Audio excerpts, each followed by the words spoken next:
Okay, I have already mapped this out to save time. The object I chose is this seashell with the barnacles on it, and I held it like this, so I'm kind of looking across it. So you can see I've mapped out the barnacles and I've got the ridges of the seashell coming down this way. So I've zoomed in on it until it is like a landscape.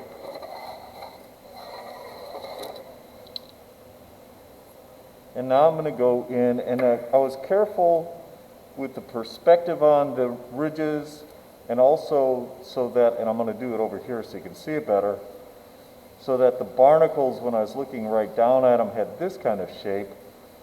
And as they went over the top, that opening of the barnacles got narrower and narrower.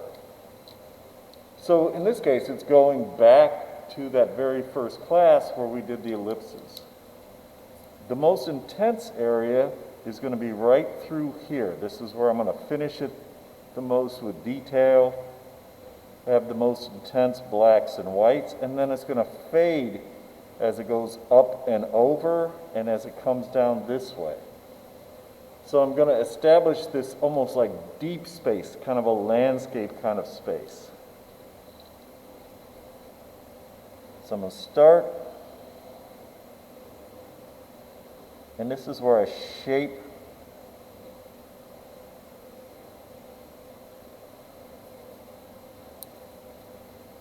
and I put down a tone first to kind of save time.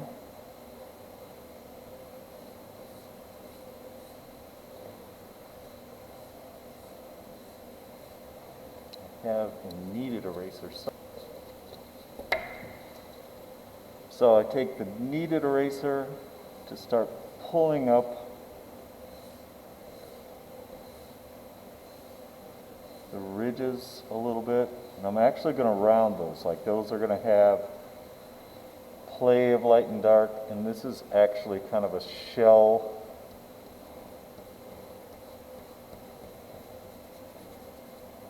So I'm starting to pull up my lights first.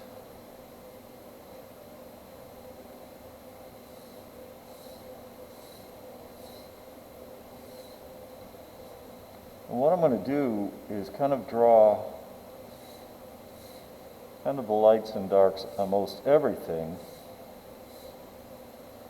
And then I'm going to fade it out as it goes back. I'm going to take the tissue and actually kind of wipe that away.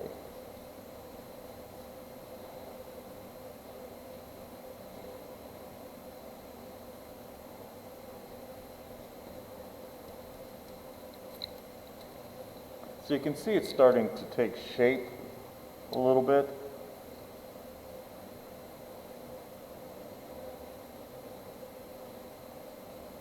So I really want to, again, pull up this center area.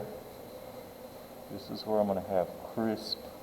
Start bringing up a little of the texture of these ridges. Find the edge a little bit.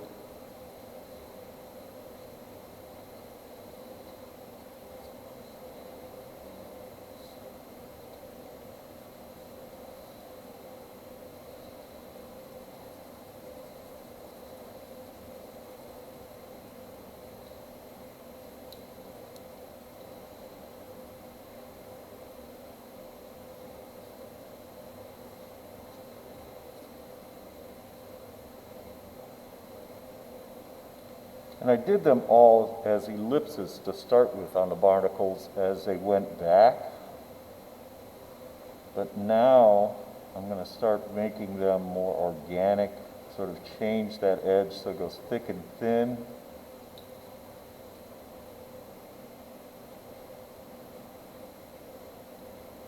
Change the shape so some of them get kind of squashed.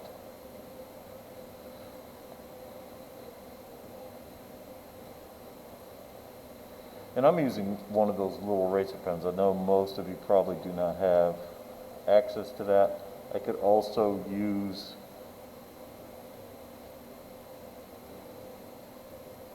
the eraser tip to do that. But I'm going to cheat so I can go faster.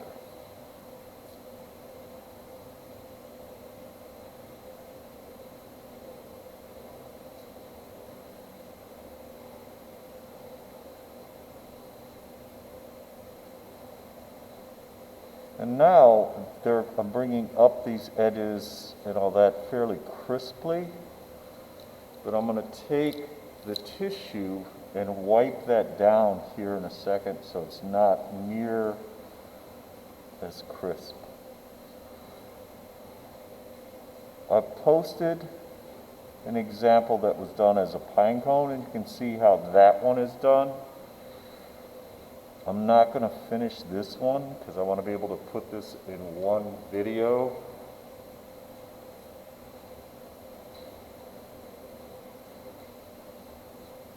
On YouTube. So I'm just going to try to get it so you can kind of see the direction it was going. I'm also going to post some electron microscope images of different surfaces of like microscopic animals and stuff like that. They're going to be much clearer along the edge. They're not going to have that atmospheric perspective happening on them. But they'll still give you an idea of how to approach, something so you take and zoom in on it to the point where you take it and make it into a landscape.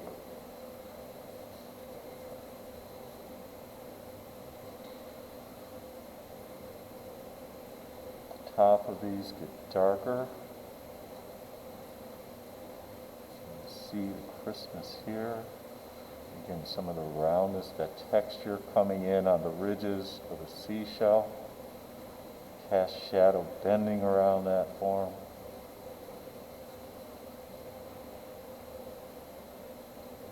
A little bit of a reflected light coming up, so give it the ridge kind of feel.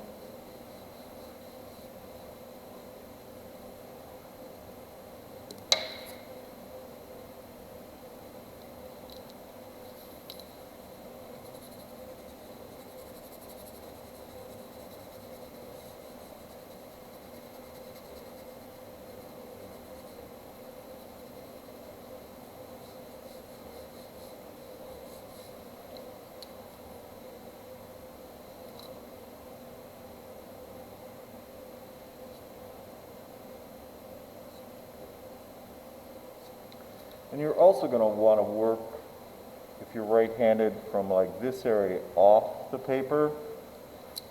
I'm not doing that, again, because I want to kind of show you the most intense area, how that's going to get finished-ish.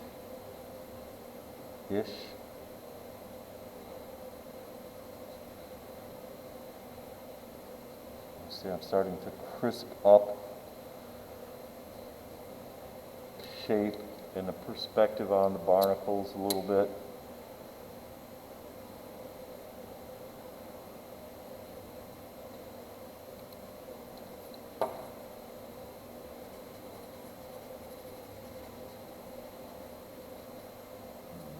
Shadow on these.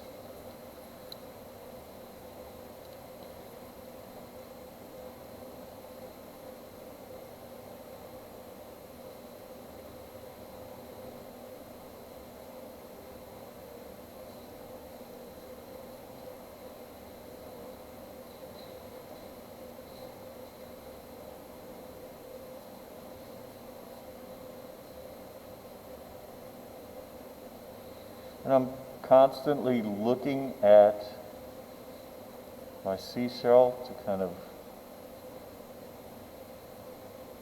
get a feel for what's happening on it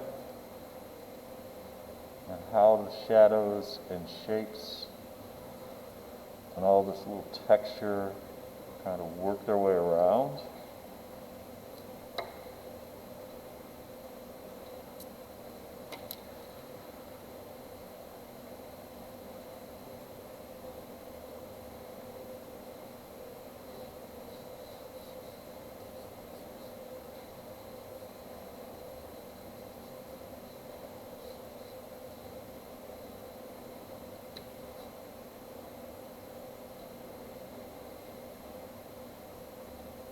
direction of my mark becomes very important as I kind of sculpt these, so I'm erasing kind of in the shape I want it to go.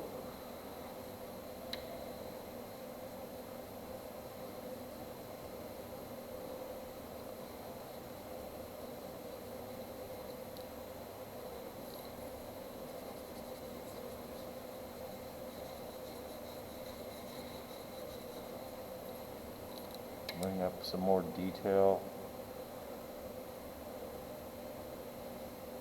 in these ridges.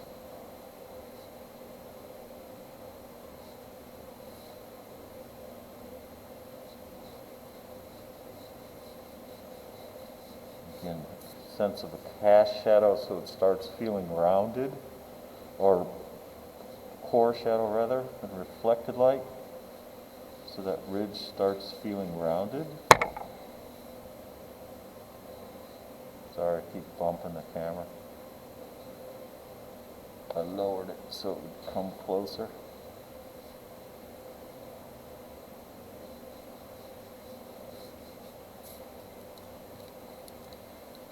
Soften some of this a little bit. And then what I would do to help push this into the background is kind of soften all of this and kind of blur it a little bit back here, blur it a little bit here, so I still have the lights and darks, but they're kind of fading as they go. And I would do kind of the same on this part. I would carry this out. This would get much more intense. And you can pick whatever object you want, but it should be something that is complicated. It should be something that has some detail that you can work with when you zoom in at it. And you can see it gives you this sense of a landscape kind of bending back into space. If you have any questions, email me. And if you're working on it in the process and you're not sure about the direction you're going, take a photo of it and send it to me, or stop in. I will still be here during class time. We're just not having class together as a group.